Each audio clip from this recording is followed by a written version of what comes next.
When I say Elden Ring, what comes to your mind? Open world, George R.R. Martin, dogs, perhaps PvP? No, I thought not.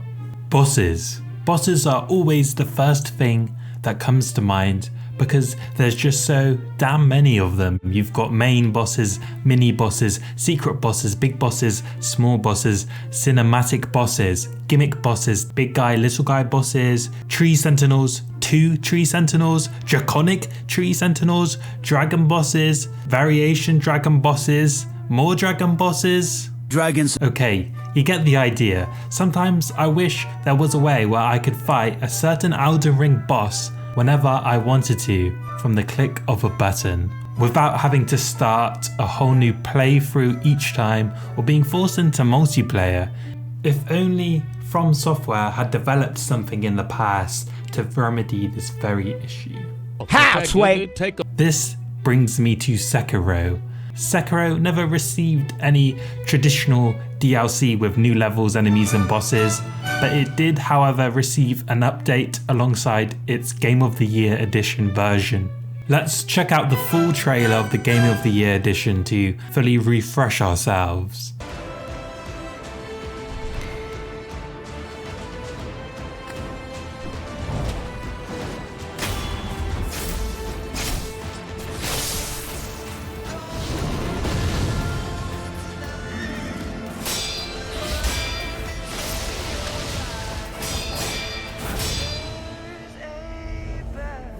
Now, the keen-eyed observers amongst you would have noticed a new attack from Genichiro Ashina. The attack is a new version of the Genichiro boss that is part of a new boss rush mode added by the Game of the Year update.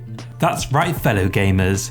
Sekiro had a boss rush mode which allowed for the player to not only enjoy the gauntlets of different main bosses in different orders, but also to replay the fights of bosses they have already defeated whenever they wanted to. The feature was called Reflections of Strength, and it was truly game changing. I went from a swordsman scraping my way through the game to an unstoppable deflecting god.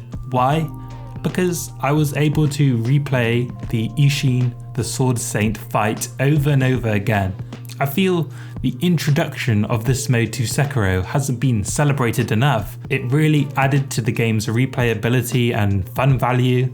Think about the difference this would make to a Elden Ring boss like Millennia. People would have a new perspective on the fight and other Elden Ring late game bosses if these fights were simply more accessible. Instead, for non-hardcore players, fights like Millennia and other late game bosses feel more frustrating than they actually are because they're buried in end game content. Dozens and dozens of hours into From Software's longest game. Elden Ring needs the boss rush mode or boss replay mode, whatever you want to call it, because it'll make so many of those polarizing fights which have received so much backlash and criticism since launch more understandable. The fights will be appreciated for what they actually are. Players would be able to easily switch between different play styles, tactical approaches and builds without having to invest dozens and dozens of more hours. It sounds like a win to me. That's before you even mention the very interesting gauntlet possibilities. I for one would love to see a story-linked boss gauntlet that would focus on a particular faction or area of Elden Ring. For example, a Golden Order gauntlet, or maybe we could see new and improved versions of existing bosses. Sekiro had Inner Genichiro. Can you imagine Inner Radahn with a totally different moveset?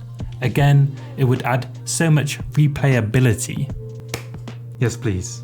What the lands between actually is, at least on subsequent playthroughs, is the lands between boss fights, which, when it is all said and done, is pretty tedious. I mean, I was blown away from Elden Ring's massive open world on my first playthrough, but now more than ever it seems like empty space between the next boss. Regardless of what happens, whether we get any DLC or not, Elden Ring remains the best game of the year, but I just feel this new boss mode would only enhance it further.